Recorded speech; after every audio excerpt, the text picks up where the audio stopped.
Ed Bogish. I'm Executive Director of SyracuseCoE. We're New York State's Center of Excellence in Environmental and Energy Systems. As we start, I acknowledge with respect the Onondaga Nation, firekeepers of the Haudenosaunee, the indigenous people on whose ancestral lands Syracuse University now stands.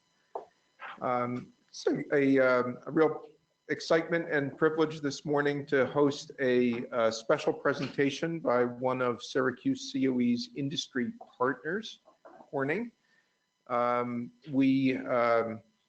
folks who may not be familiar with our organization, we have a program of industry partners. Tammy Rosanio is the director of our partner programs. We facilitate interactions between our partners with faculty and students at Syracuse University and our academic partner institutions. And we also facilitate interactions between our partners and with each other through our Industry Partner Council and other programs. So if your firm is not already a partner of the SyracuseCoE, I encourage you to talk to Tammy and learn more about the benefits. Of the variety of programs we offer at SyracuseCoE, we have funding from the U.S. Economic Development Administration for a program that we call Tech Innovates. Tech is an acronym that we made up for Thermal and Environmental Controls. And under our Tech Innovates program, we have a monthly event, typically on a Tuesday, that we call Tech Tuesdays. Typically on an afternoon. It's often at a plant of one of the local companies that are making a product in the area of thermal and environmental controls. This month's Tech Tuesday is right now. So this is Tech Thursday, and we've encouraged our local tech community to hear about this thermal and environmental controls that has been developed by our partner Corning. There are folks here in the room. We got a great room filled this morning with a variety of folks, both students and industry, faculty members.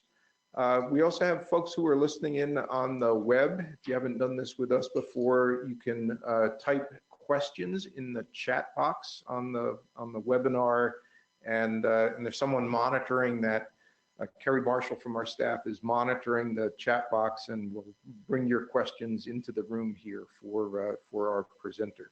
I think that's it for opening announcements.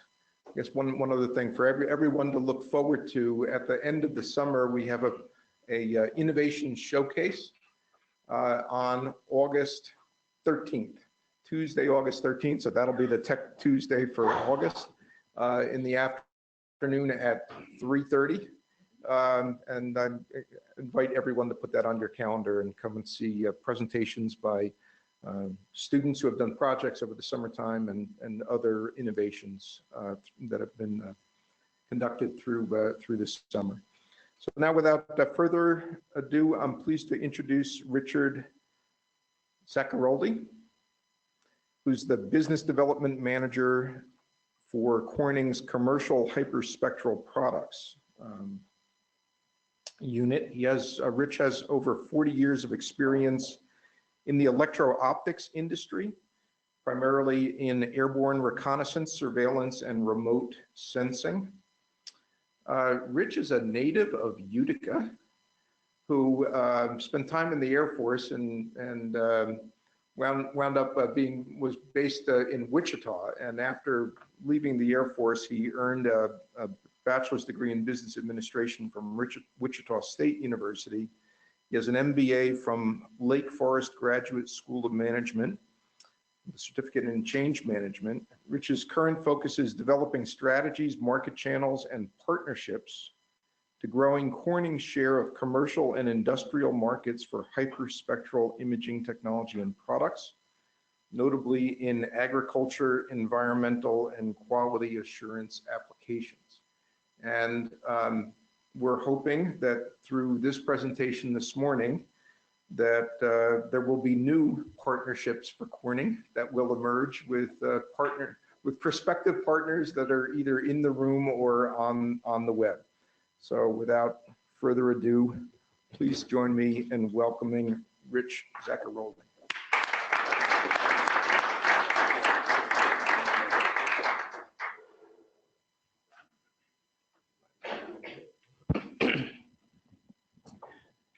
Thanks, Ed, for that great introduction.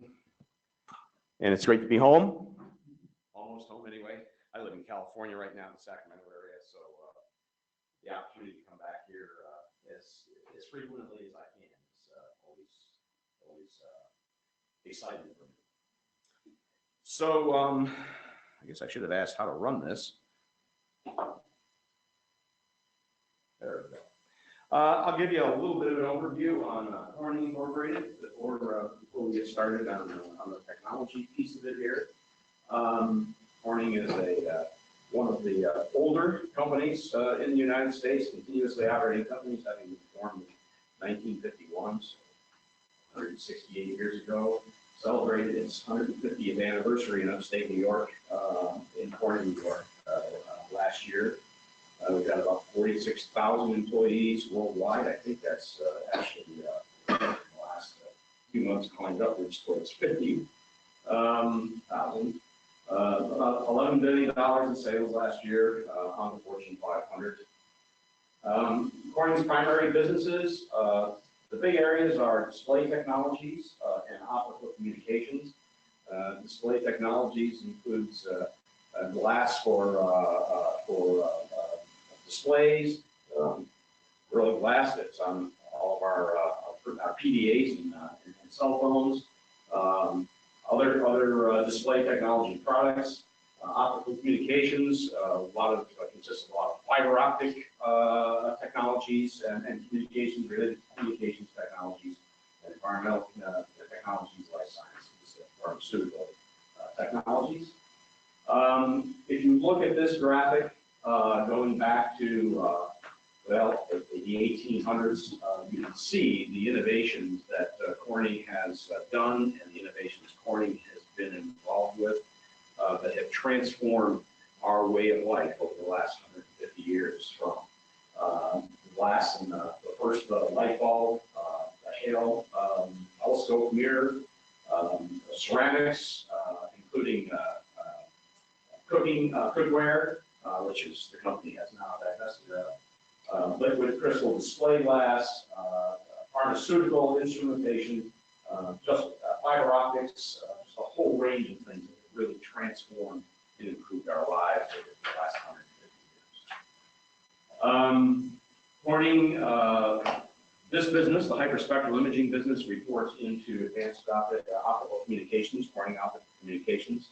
And the advanced optics and optical communications businesses, as you can see, are somewhat centric upstate New York. In addition to headquarters in Corning, we have a research facility in Sullivan Park outside of Corning that employs about 2,500 research individuals. Operations in Fairport, New York, Canton, New York, where we still manufacture glass out of sand. One of the few companies left in the country that actually does that. And we manufacture everything from small optical systems up to very large multimeter optical systems for telescopes and the like. And then a facility in Fairport, New York that manufactures radomes and other aerospace and defense equipment. So hyperspectral imaging in Corning, that's what we're going to talk about. But let's just first define hyperspectral imaging in very simplistic terms. Unlike RGB sensors, hyperspectral imagers divide the incoming energy, whether that's visible or near infrared light, shortwave infrared light, medium or long-wave infrared light, divides it up into many discrete, hundreds of discrete color bands, which enable the visualization of features that we can't see with the naked eye or you can't detect with any other instrumentation. In the visible to near infrared spectrum alone, which is the range that we see, roughly 400 out to 900 nanometers, we divide the incoming energy up into 300 discrete color bands, which enable the visualization of subtle differences in vegetation that aren't visible to the naked eye, variety of uses that we'll talk about in much more detail as we move forward. Corning has about 20 years of experience in spectral imaging component and subsystems, manufacturing spectrographs, Offner and Dyson spectrographs and other types of spectrographs, primarily for other OEMs, or original equipment manufacturers. In 2015, made an acquisition of a small company in Honolulu, Hawaii, of which I was a part of that company, that brought sensors and systems and integration capability and software capability to Corning, which leveraged Corning into the next level of systems and subsystems, complete sensor systems, and systems incorporating sensors for airborne applications and the like. And we'll talk about those as we move forward. It leverages, the technology leverages Corning patents in an enabling technology, which I'll describe. In fact, I think I've got one in my bag. I'll pull it out and pass it around the room, and in materials and manufacturing processes. And the current product line that we're going to talk about primarily is less than 2 years old. It is a result of innovations that have been done since the acquisition by Corning to bring the technology that came from the acquisition into the marketplace with very, very affordable systems that really are broadening the application of hyperspectral imaging technology across many different disciplines. We believe we have a sizable competitive advantage in size, weight, and cost of this equipment. So it's been really exciting, and the launch of most of these products occurred in the last 18 months, and we've had great success over the last 18 months building the business based on those. So spectral imaging technology. Well, what is spectroscopy? It's the science of investigating and measuring spectra when matter reflects off of the object's energy. So there's a few, there's a few imaging techniques that are applied. You can have absorbed energy, transmitted energy, but spectroscopy concerns itself with the energy that is reflected off of the object's energy. And that reflectance can come from sunlight if you're working outdoors, or if you're working in a laboratory or a factory environment, then obviously that reflected energy comes from artificial light. There are different kinds of spectroscopy. There's point spectroscopy, which measures spectra at a very specific point. Corning is involved in imaging spectroscopy, which is a discipline that provides that, in addition to measuring the spectroscopy, gives you a spatial image characterization of the area that you're imaging. And there's two fundamental approaches to imaging spectroscopy. One is called multispectral, and that is displayed here in this graphic.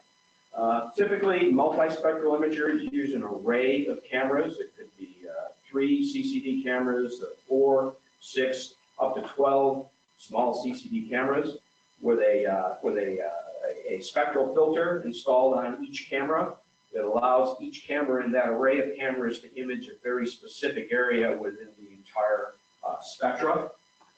As you can see here, we make filters for that type of technology, but Corning's primary product lines are based on hyperspectral imaging technology, which images the entire spectra contiguously. So what are the advantages and disadvantages of each? Multispectral imagery is easy to implement and easy to process, because you're collecting only specific spectral data sets that relatively a smaller amount of data, which makes it easier to process.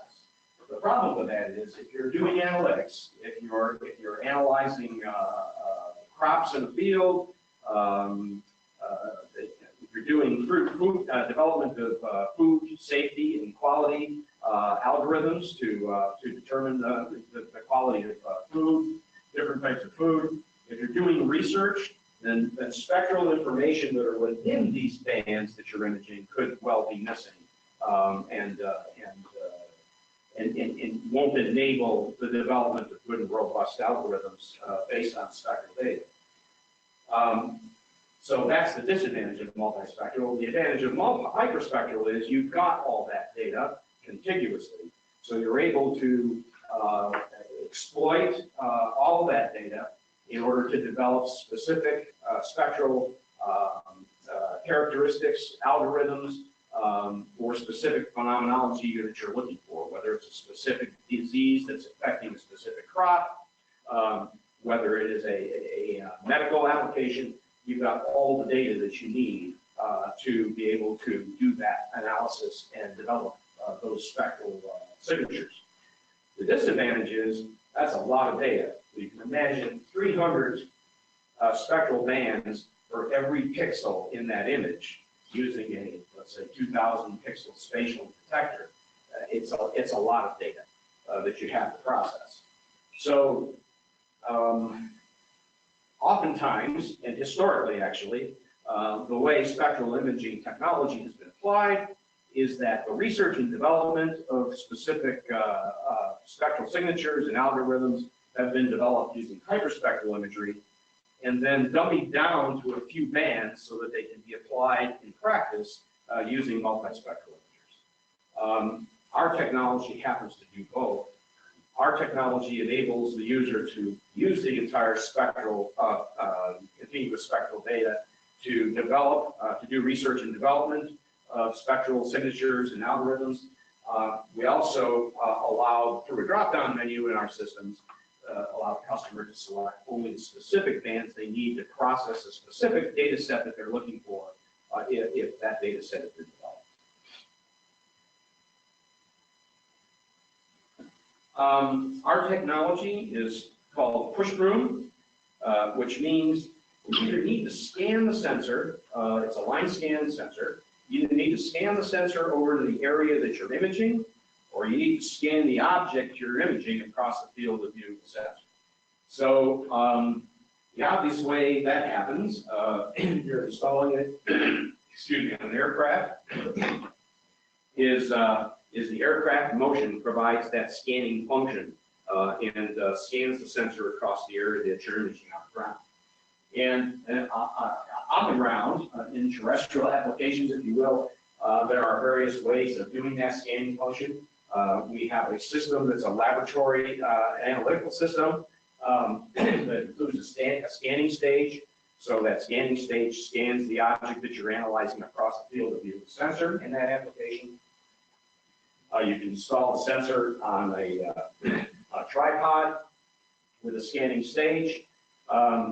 And in a food processing environment, the motion of the conveyor belt, moving the product along the line, along the food processing line, provides that motion for that scanning function. So in this application, you have a sensor installed in a fixed location, and the material is passing across the field of view of the sensor to collect that information on the data. This is our product line right now. Consists of a family of sensors that we call micro HSI 410. These sensors image in the 400 to 1,000 nanometer range, so very high UV to near infrared. And there's 3 different versions of that for different applications to talk about. And then we have a micro HSI 425 sensor product line. This product images from 400 out to 2,500 nanometers. So from just high UV out through shortwave infrared in a single system. It's the first commercially available system that covers that entire spectrum. And to date, we've sold those systems into food quality and safety applications. I'll talk about in a little bit more detail. Food processing, river water pollution. We got one customer in Southeast Asia who's installing it on the bottom underneath bridges in environmentally protected housing, watching the water pass under the bridge to detect pollution that's being introduced into the river. In laboratory research, we've sold the application development kit, or ADK, into medical, diagnostic, cosmetic, and agriculture applications. This has by far been our most popular product to date. It's a 410 Shark, which stands for Selectable Hyperspectral Airborne Reconnaissance Kit. Incorporates a hyperspectral sensor, an INS GPS, a microcomputer onto which all the command and control software for the system is installed, and 1 terabyte of internal memory that can be expanded to 4 terabytes using a port on the outside of the unit. You can't get an image of the size of this unit by looking at that picture, but it is approximately this square and weighs less than 1.5 pounds. So it installs on small drones, primarily going on DJI drones, 200 series, 600 series, Dragonflyer drones that typically weigh in the 20 to 30 pound range. So this system has enabled us to penetrate a very rapidly growing market for remote sensing from small drones that was enabled by the Federal Aviation Administration, authorizing the use of small drones up to 55 pounds in commercial airspace, up to an altitude of about 400 feet. So with the FAA enabling us to do that, enabling that to happen commercially, a number of customers are now buying drones for various remote sensing applications, and agriculture currently is the largest application of that technology. We've sold probably 80% of those systems, well, close to 90% of the 410 Sharks into agriculture applications installed on drones. And this one, the Cadillac of the sensors here, the images from 400 to 2500 nanometers, we've sold into satellite remote sensing applications. The first one is actually going to be launched into space in the 4th quarter of this year for mineral and petroleum exploration on a non-invasive basis, agriculture and forestry applications.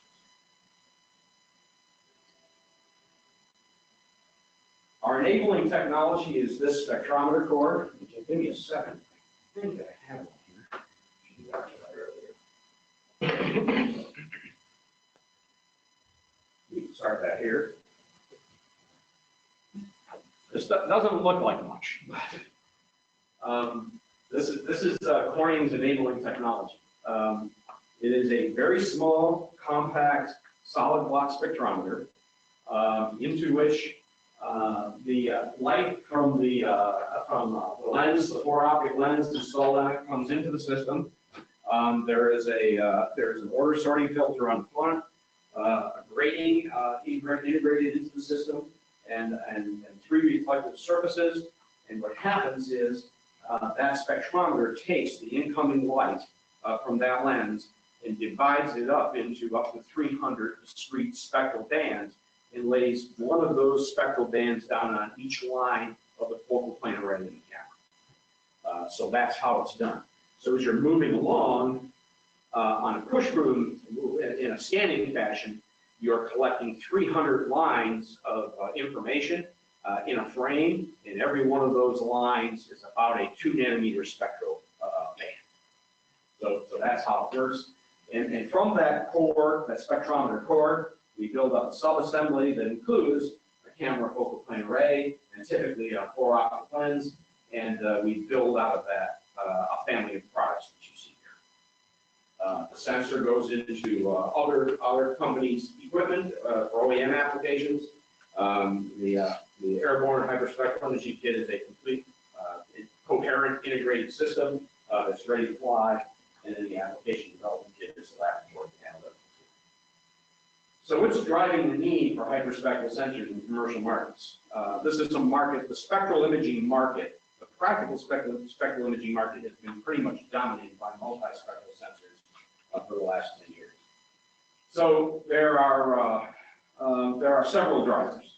One is that all new applications, as we said, are developed using hyperspectral imagery, and historically have been dummied down to a few bands processed in various ratios in order to produce a data product. But the number of proven vegetation indices in applications that have developed, which is up to about 65 proven vegetation indices today, use a combination of 40 to 45 different spectral bands. So if you've got a camera, a multispectral camera that has 6 or 12 fixed bands in it, you won't have all of the information, all the bands that you need to process the agricultural data products that are available commercially on commercially available software, such as NV, SRE cloud system, and other sources. New algorithms and applications are being developed that use many spectral bands, and not just 3 or 4 or 6 spectral bands to develop, to form a data product. And in some cases, some applications exploit the entire spectrum, the entire curve. That could be 150 or 300 spectral bands in order to provide the user with the result. And then finally, the cost, size, and weight of hyperspectral imaging systems has come down to where it now competes with higher-end systems. 10 years ago, a hyperspectral sensor weighed about 50 pounds and required a bank of computers in order to process the data. 5 years ago, we got it down to about a shoebox size. Now we've got it down to a form factor that's less than a pound and a half, and fits on virtually any small drone, professional drone from a DJI 100. So market applications have driven the growth in the hyperspectral market from that end. So user pull, customer pull, combined with providing them with a lower cost, easier to use solution. So that's what's caused the growth in the application abstract. Now we'll talk about some use cases. As I indicated, the biggest use case to date is agriculture. And typically high-value crops are the early adopters: wine grapes, tomato, other high-value field crops. And so this is a depiction of some data collected and processed with our hyperspectral sensor. And here we're looking at basically this is 1,200 acres of tomatoes within that circled area. And data collection made early in the season and then later in the season. So you can see the scale on the bottom here and what the scale means. So you can see early in the season how the tomato crop was beginning to develop. Some of the yellow areas were beginning to develop. We had some areas that were still deep red in the corners that were developing at a much slower rate. And then later in the season, this image was taken on July 1st, 31st, not too long before the harvest. You can see that the areas of the crop had matured or were very close to maturation, but you still had areas where you had underdeveloped crops and tomatoes. At least that's what the imagery was indicating, processed imagery was indicating. This also gives you an example of the fact that you're getting spectroscopy with a spatial image as well. And so at harvest time, they go through this field with automated harvest equipment that picks up all the tomatoes over a certain size automatically and leaves anything that's undersized or underdeveloped on the ground after the harvest. And I don't have an overhead picture, unfortunately, but all of the underdeveloped tomatoes, the areas that are shown here in red were full of underdeveloped tomatoes laying on the ground after the season, after the harvest was done. So these results were very indicative of early in the season that there were problems in that field that were going to manifest themselves as low yields in certain parts of the field at the end of the season. Fairly simplistic indices were used to process this data. So this is a closer look. And this is a tomato crop out in near Davis, California, not far from where I live. So we were working with this agriculture consultant as he was doing this processing. We looked at these results in a little bit more detail and a little bit closer and noticed that there seemed to be three distinct areas of development that were areas that were developing differently in this 1,200 acres of tomato crops. And as it turned out, when they mapped those areas directly to the data they had on the seed that they had put down, it turns out that those areas mapped precisely to three different seed stocks that they had put down on the ground. So this also gave this agricultural consultant and the farm owner a good indication as to which seed stock had performed better than the other seed stocks. And these were all Roma tomatoes for processing sauce, primarily by Campbell Corporation. So not only indicative of yield and predictive of yield results, but also gave this consultant and this farm owner a good indication of perhaps which seed stock they should look to source the next year. This application was developed by with our sensor imagery by the University of Wageningen in the Netherlands. And this specific application is telling the farmer basically on a density basis how much nitrogen fertilization they should put down in variable rates across the field. What's the advantage of this? The advantage of this is you're minimizing the amount of nitrogen fertilizer you're putting down on the ground, which results in minimizing the impacts of the runoff of that nitrogen in the water supplies and stuff. So it drives itself to not only a cost savings, but a positive environmental impact as well.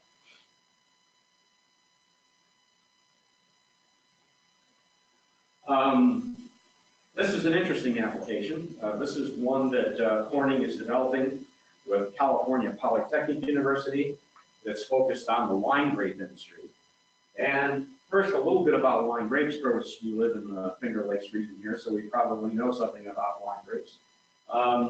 Wine grapes, about the middle of the season, like to be stressed to the point of almost killing them in order to inhibit further foliage development in favor of ripe fruit development. So in California, where we don't get rain for 5 months a year during the wine grape growing season, all of the irrigation is done artificially. And so the vineyard owners, and this is a very, very common method, the vineyard owners send interns out during the summer with this suitcase portable tester. It's called a pressure bomb tester. And they remove from the grapevine a leaf at a time at the top of the crown of the plant. And they expose it to pressure in this pressure bomb tester to determine, and exposing it to that pressure tells them how much water content or moisture content is apparent in that leaf. And they'll do this, very sorry. And they do this, on a number of different plants in each vineyard block in order to determine whether or not they need to irrigate that specific area of the field. So it's a very capital-intensive, labor-intensive process of determining the water content in leaves to drive your irrigation strategy. So with California Polytechnic University under a joint development agreement, they collected many dozens, several dozen flights of imagery and run that through extensive linear regression analysis and other regression analysis to and then match that to the data that they're getting on the ground at the same time they fly from the pressure bomb tester to develop an application that will perform that task automatically using airborne imagery and automated image processing algorithms and give the vineyard owner the same result they're getting from that pressure bomb tester so that they can use that data then to drive their irrigation strategy. And it's been going on for a couple of years. They now have that algorithm to a point where they've got a 75% correlation or better correlation with the pressure bomb test results, which they believe is good enough now to commercialize because at least it will enable the vineyard owners to use this data and then sample test not do as aggressive or as broad a testing they do with the pressure bond tester, but the sample test to make sure that they're getting the same results. And this is an example of a application that requires hyperspectral imagery. You can't do this with multispectral imagers. The algorithm they developed uses 12 to 14 different spectral bands in various ratios to form this. And all of the multispectral applications that have been developed for agriculture today use no more than 3 spectral bands, because that's the typical number of spectral bands you have in a multispectral imager. So this is quite exciting, and we originally thought that it might be varietal specific, that maybe a different algorithm was going to be required for Chardonnay grapes versus Cabernet Sauvignon versus Pinot Noir, and that turns out not to be true. The algorithm has proven to be varietal agnostic, so that it can be used across a broad range of different grape varietals and apply. So it has the potential of significantly improving the process of developing irrigation strategies and improving the quality of the wine we get in our local markets, because those irrigation strategies are driving better quality fruit, which then produces better quality wine.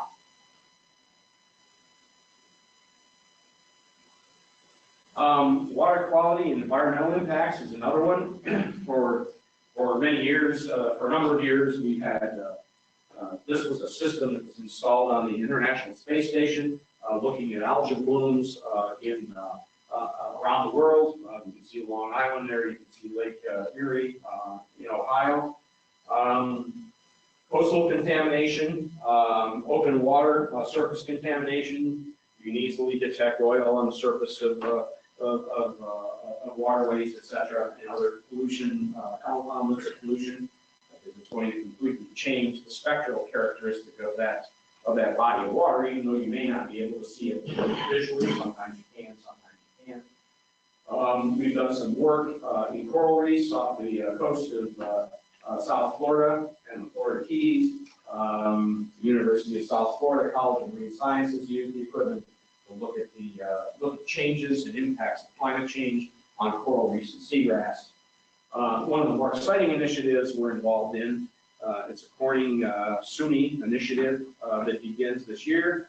SUNY is installing 4 of our 410 Shark hyperspectral sensors on small drones to fly over the Finger Lakes to begin to do some work to characterize, detect and characterize different types of algae, distinguish good algae from bad algae, and cyanobacteria from algae, in order to try and determine, what is driving the increasing amount of algae that you're seeing in the Finger Lakes.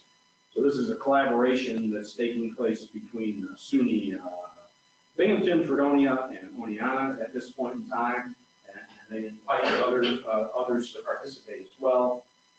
But it's an exciting initiative, and the first flights will be conducted in early July.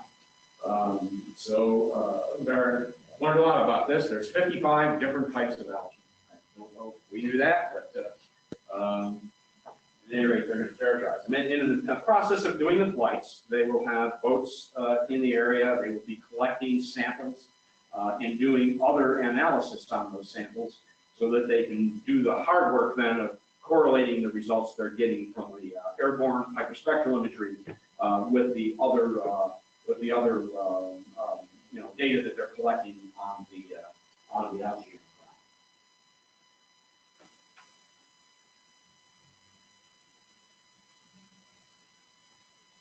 So this is just a couple of examples of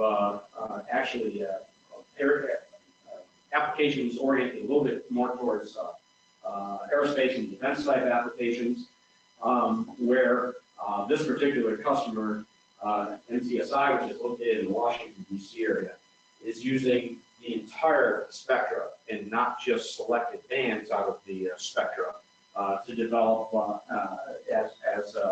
for algorithms, developed algorithms to detect dark vehicle paint, vehicle glass, gravel, and various other things that they try to detect.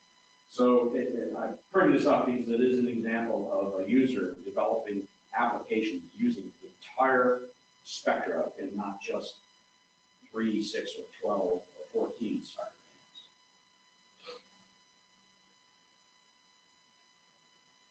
bands. This is application of the technology in space environments.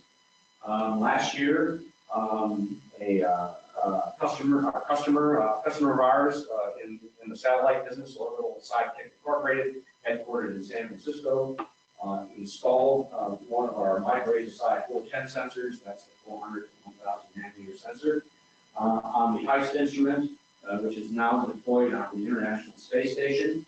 And this is some imagery that they collected from the International Space Station. This is over the U.S. desert, I think Nevada, someplace in Nevada, and this is East Timor. So that information, information from that coming from that sensor is available for exploitation. I think next time, just looked at this yesterday. The next time it flies over this area is June 29th, 30th, July 1st, 2nd. So periodically the space station, because it's in a semi-Olympic orbit, passes over different areas of the country. And this area of the country will be in June. So that's being followed by another program. It's using one of the 400 to 2,500 nanometer hyperspectral sensors, imaging the entire region from upper UV out through shortwave infrared. Corning just delivered that system. It's being integrated into a space platform now for launch in 2004 quarter. It is a prototype system, and the applications for that technology are for mineral and oil exploration, environmental surveillance, pipelines, power lines, etc., agriculture and forestry applications.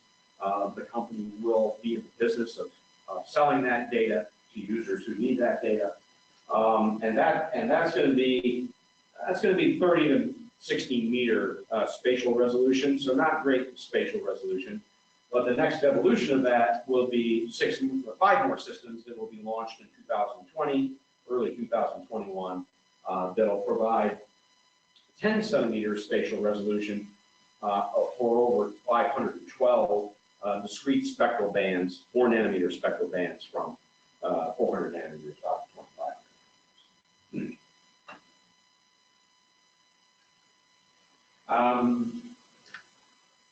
Getting back on the ground, we're working with the U.S. Department of Agriculture now with our sensors. The U.S. Department of Agriculture Research Service in Beltsville, Maryland, has been developing a large number of algorithms and applications to detect bacteria, E. coli, and other types of problems with a variety of different food products, from produce to fish, meats, poultry, etc.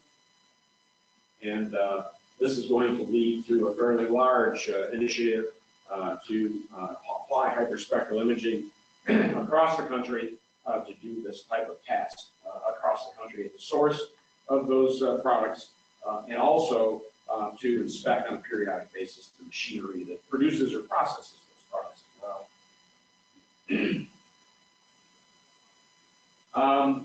Applications in health and medicine.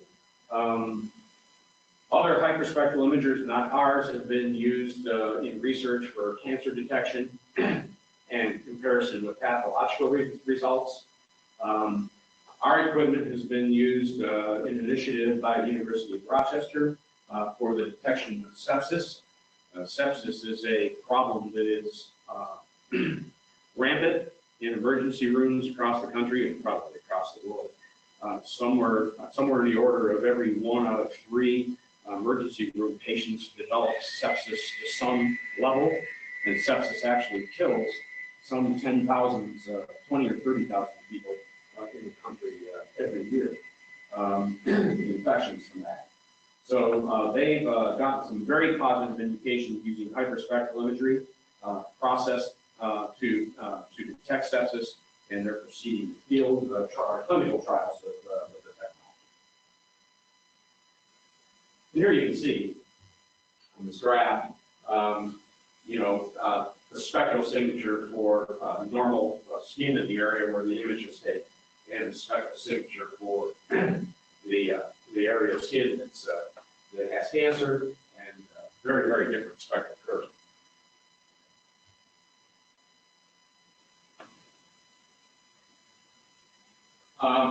Food quality sorting in an automated environment.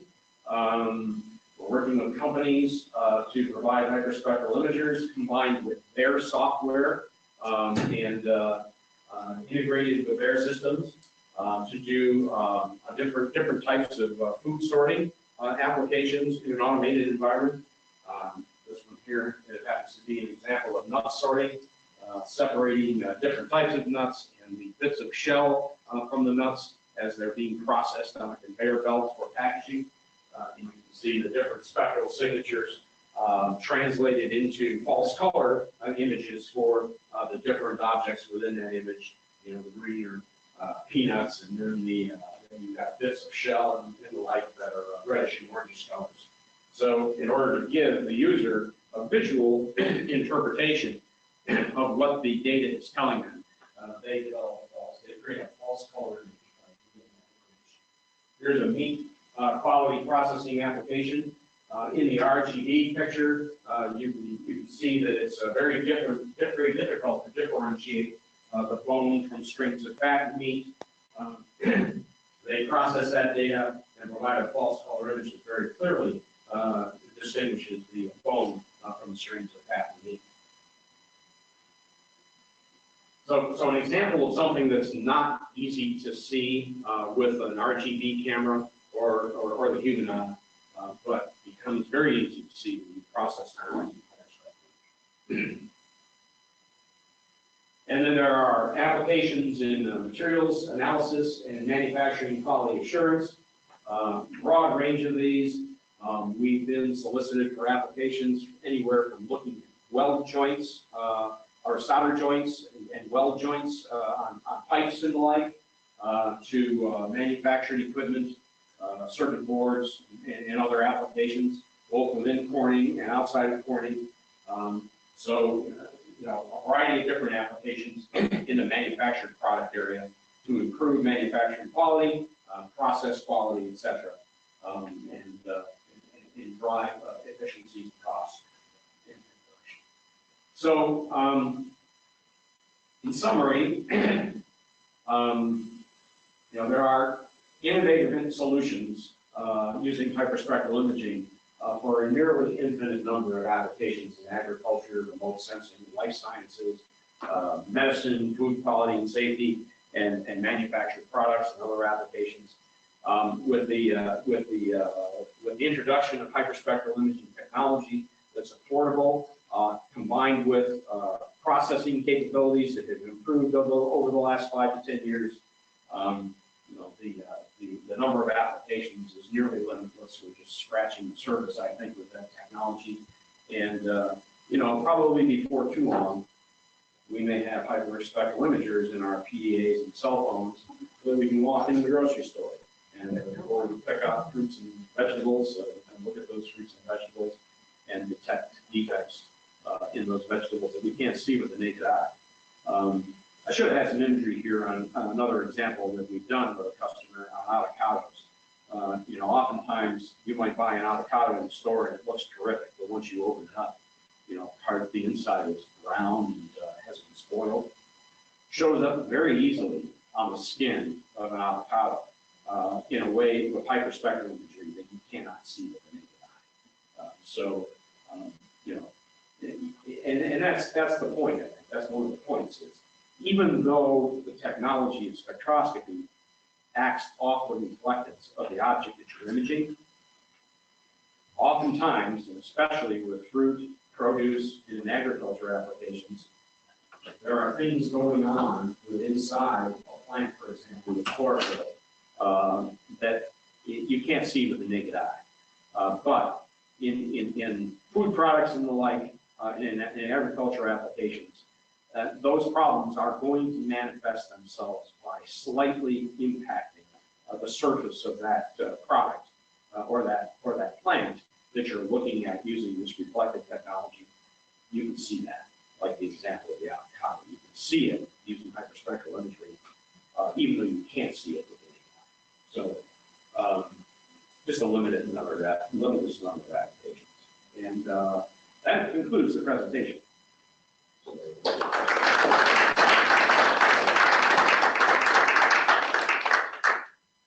Thanks very much, Rich. We've got time for questions. Questions here in the room or questions from folks watching via the webinar, you can enter into the chat box. So the floor is open. Yes. How does your hyperspectral sensor capture the sun, say, over the water? So that's a really good question. There's a couple of ways to do that. The most elegant way is to use some kind of an upwelling sensor to measure the incoming, the sunlight that's reflecting down so that you can use that data to calibrate the imagery when you're working in a variably cloudy environment, for example, where you don't have the same illumination levels. We don't have that technology for this equipment available yet. We expect to introduce that, an upwelling sensor for our airborne system in 2020, one that can be retrofitted. It'll just plug into the USB port. It'll install someplace on top of the drone, looking upwards at the sun, and plug into the USB port on the unit itself. We'll have to do a software upgrade, which the customer will be able to download, off the internet. So that's the most elegant solution. The way users are doing it now typically is they're putting down a reflectance target on the ground so that they image that reflectance target, and they're able to use the data from the reflectance target, the information from the reflectance target, to calibrate the rest of the image. To not as good a degree as they can using the upwelling sensor, but to a better degree than they can if they don't use anything at all. And quite frankly, in many of the applications that we've had in the high value crops in California example, we don't have crops, so we don't have to deal with that issue. But we do have to deal with shadows because typically sometimes our users will want to go out and image earlier in the morning or later in the evening.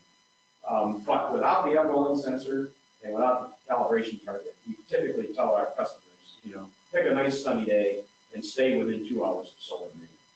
That's the best approach.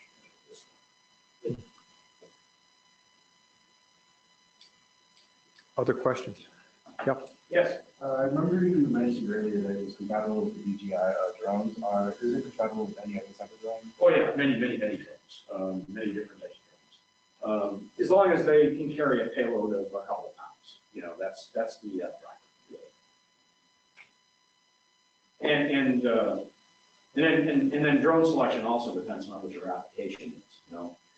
We could fit it to a DJI M100 drone, for example, which, if I remember correctly, excuse me, only costs a couple $1,000s. It'll carry that payload. But on the negative side, it'll only stay in the air for 15 or 20 minutes. So normally you want to pick a drone that provides a combination of cost, low cost, but gives you a 30 to 45 minute duration if you're doing crop flights over specific areas of the crop and the like.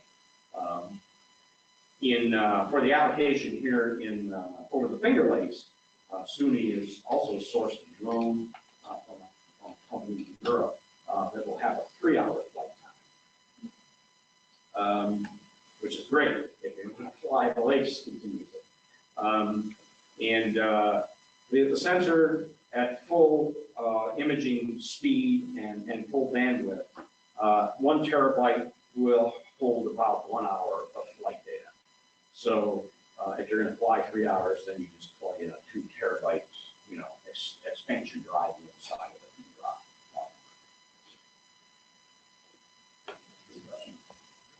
it. You showed some 4 cameras and prices ranging from 4,000 to 26, and you show them with different colors. But the highest price was, I think, not the 150, but something much lower, like Go back and look at it. Yeah, what were the colors?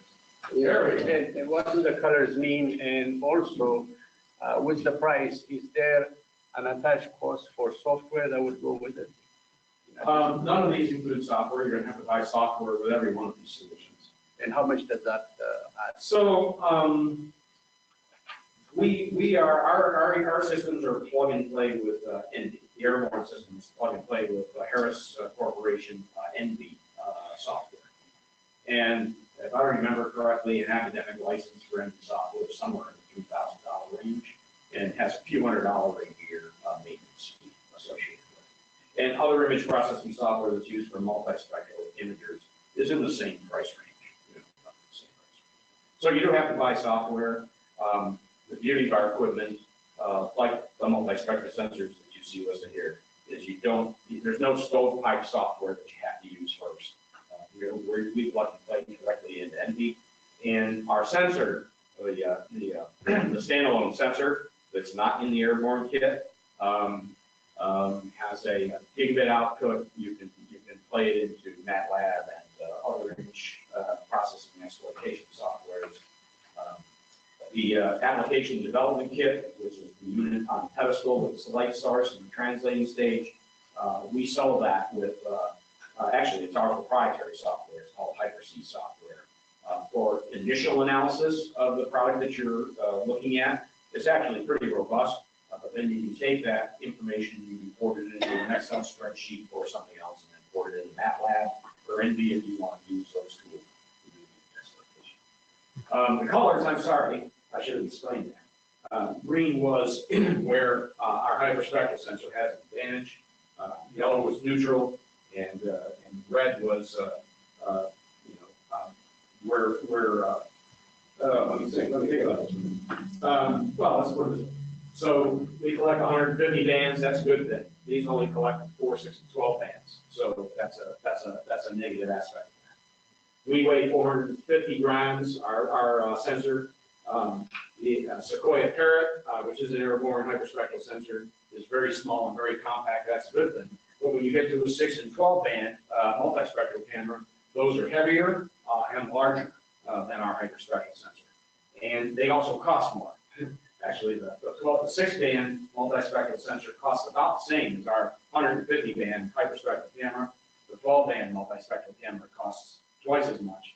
So the bottom line is depending upon your application, why would you pay $26,000 for something that gives you only 12 bands and it's twice the size of it? Yes. I'm just curious about some of the image processing and if anyone at Corning has experimented with virtual reality as a way to visualize the data cube information. Interesting question. First of all, we haven't because we don't do image processing. Corning is primarily a hardware company. Our software capability is primarily related to command and control of the equipment. And we do happen to have this Hyper-C software, which we developed many years ago for first order exploitation of imagery on our application development. That's true. Others are using AI and other techniques to develop algorithms and to teach software, what the spectral curve needs to look like. So yeah, others are doing that type of work. I've talked to a couple of them that are using our imagery to do that some of that work. It's taking place. I can't tell you a lot about it because I don't know a lot about it. Yes. On the slide, and a couple of times in the presentation, you use the word proven, which is, I think, a little bit troubling given that, like, the indices are, a little bit problematic. I'm wondering, for future students who are interested in maybe working towards proving things, what kind of opportunities do other SCUNY students or like cooperations with Corning, what kind of, or are there programs in place that support more research? Well, I think the answer is yes. As I said, the technology can be applied to just an unlimited range of opportunities across many different disciplines. To answer your question, be monetary about it, if you will.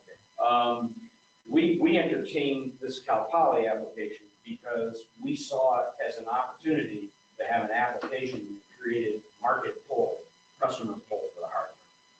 So, you know, if you come up with a similar application across any of those disciplines that we talked about that creates market pull for hardware, Corning would be interested in discussing this. I think that's the best way to put it. You know, we want to collaborate for opportunities that create, collaborate for applications that create opportunities to produce dozens of hundreds of these things. Completely. Yeah. Thank you. Yes. I was wondering how much energy pull these sensors use and how it hinders the flight time. Oh, I don't have a data sheet. Probably I can provide a data sheet, something that you can distribute it to everybody, but very, very little. In fact, most of our customers don't even buy a certain battery. they just use the battery that they got in the vehicle already. But it pulls very, very little energy. There's no moving parts. You know, there's a Linus GPS. It's a miniaturized GPS, little microcomputer. The sensor itself, in any application, is powered through USB port. Yes. I was wondering the market as far as what is going on with Corning. Are they approaching companies with this, or is there an opportunity for consulting companies to buy the product and then go to other companies? What's so far happened? So it's kind of a mixed bag. Our go-to-market strategy really is to work with system integrators, distributors, and the like to bring the product to market.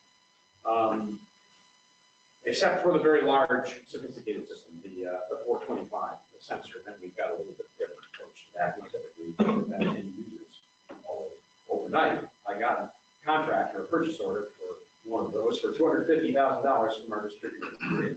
So it happens both ways. We are open to opportunities to collaborate with anybody who would like to bring the product to the marketplace. We have a standard distribution agreement, standard reseller agreement. We have a wholesale price that we sell it to distributors and resellers for. We have a suggested retail price, but they're allowed to set a retail price based on their perception of local market conditions, etc. But yeah, we're open to collaborating. You know, and that's one of the things that I've been doing for the last year and a half to 2 years is building a network of resellers and distributors as well. Thanks. Did that answer your question? Yeah, I was just wondering kind of which direction you guys were heading, but. So how about maybe a related question? I actually want to go back to your first slide where you gave the context. No, you don't have to put it up, but the context of Corning. So Corning, this 168-year-old company, started in 1851, came to New York State in 1868, so more than 151 years in New York State.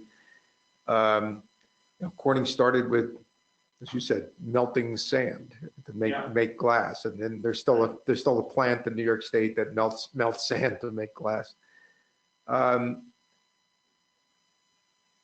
You often hear the words in innovation ecosystem. So Corning is in a company that it has this extraordinary history of innovation. Yes. Cookware, fiber optics, lots of things relating to glass and applications of glass. So kind of tied to your question, you were in a startup company that was in, I don't know if you were in Hawaii or you were in California. So you're in a startup company, and then here's this extraordinary innovation enterprise comes and buys you. Mm-hmm. So you were the acquired. Yeah. So can you comment on why did Corning acquire you, and how does it fit into the broad Corning strategy for promoting innovation in its range of products? Right. So we were acquired, and we were 12 people. So we were pretty small. We were required for two reasons, that I understand. One was we had actually systems integration experience and experience in integrating these hyperspectral components like the one we passed around into complete turnkey sensors and systems, and the software to manage the systems. That's not something Corning had, and they wanted to integrate. They wanted to integrate up. They wanted to go up the food chain. The second one was we had both developed this technology to integrate a solid block spectrometer or a spectrometer into a solid piece of material. They wanted to take that innovation and make it affordable. Okay, so they did. We were manufacturing this out of silicon and glass and a sensor. Let me just go back to this right here. This sensor right here, which is the hyperspectral sensor, we sell to distributors for $10,000. With the old company, it was primarily in the aerospace and defense world, and we couldn't build a similar product for less than about $75,000. So a lot of the innovation that went into this is the Corning's materials technology and manufacturing innovation. This is Corning buys this. They determine the right material, and then for this particular unit, they actually go outside and they buy the material in a near net shape line, and they use our diamond turning, our five axis diamond turning technology in New Hampshire to manufacture this spectral. So they took their materials technology and their manufacturing technology, and they innovated this to a point where it's almost a consumer product, relative to what it is. So I think that answers the question. So actually, can I extend backwards? So you said when you were acquired, you were 12 people. So how about in the beginning when it was 1 or 2 or 3 people? Were you one of those 1 or 2 or 3? Okay. I became a partner later on, much later on. So how old was the company at the time that it was acquired? 17 years old. And what was the original, the founder's intent? So what was the original product this? The original product was produce hyperspectral sensors and systems for the aerospace and defense. That was the trust. And then in the early 2010s, as the Iraq and Afghanistan complex wound down, the defense market began to wind down as well. So they began looking at commercial applications for this technology and a company that could bring them into the commercial marketplace. So it was an excellent search. That's great. Other questions? Yep. Yes. How sensitive to lighting are these sensors? I know like low-level lighting, hyperspectral sensors can be somewhat an issue. It's like any other imaging technology. If you're working with ambient light, sunlight, and those kinds of things, and you've got brighter days and less bright days, you can compensate for those by flying slower so that you're integrating longer to compensate for those light levels. Much the same as you would stop down your lens on a camera in low light, in different light conditions to compensate for the lack of light or the excessive light sometimes. So in operational scenarios you can compensate for that by slowing down the frame rate of the sensor, by in an internal environment, in machining, an automated food processing environment, for example, where the product is moving across the field of view of the sensor at a very high rate of speed. In those cases, we might have to be imaging at 3,000 frames per second. So the way that we compensate for that, the manufacturer compensates for part of it by just increasing the amount of light they're putting on the subject matter at that point where imaging is taking place. But then we also offer a version of the sensor that they're working in that kind of an application, they don't need all the data.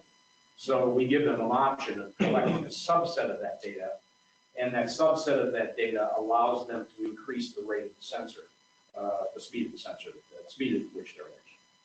So in an ambient light situation, like outdoors, you just slow down your flight time, your flight speed, and increase your integration time, and then there's ways to compensate for it in indoor applications. Yes, are there limitations on the availability of images that are at high resolution for specific areas for security?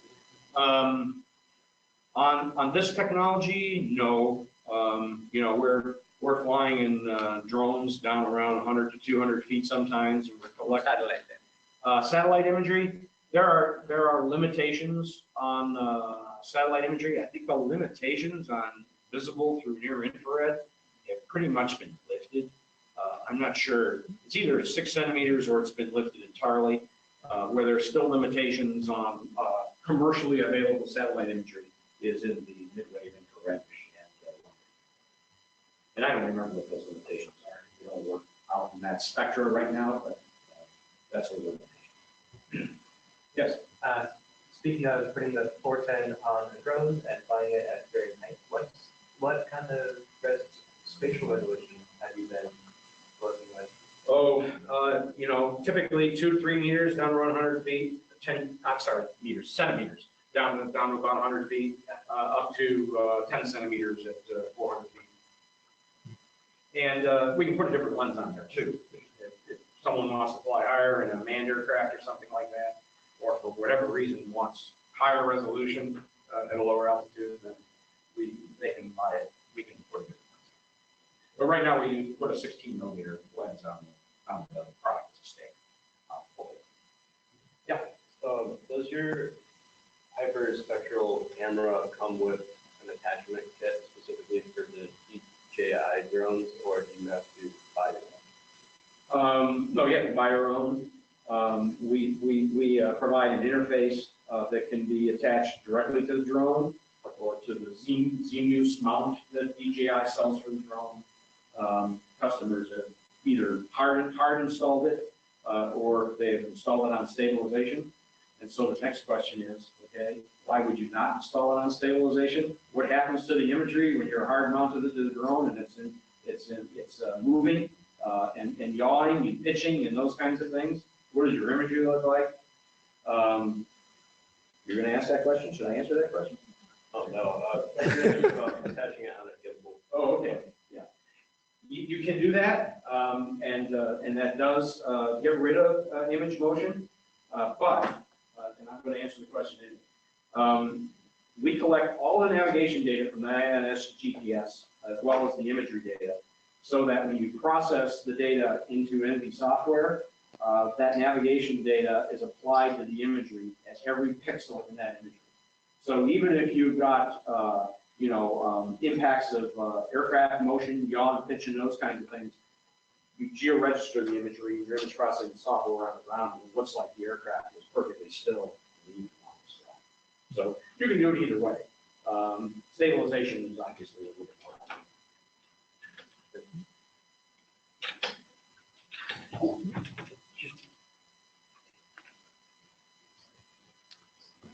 Any other questions? Last call. So join me in thanking Rich again.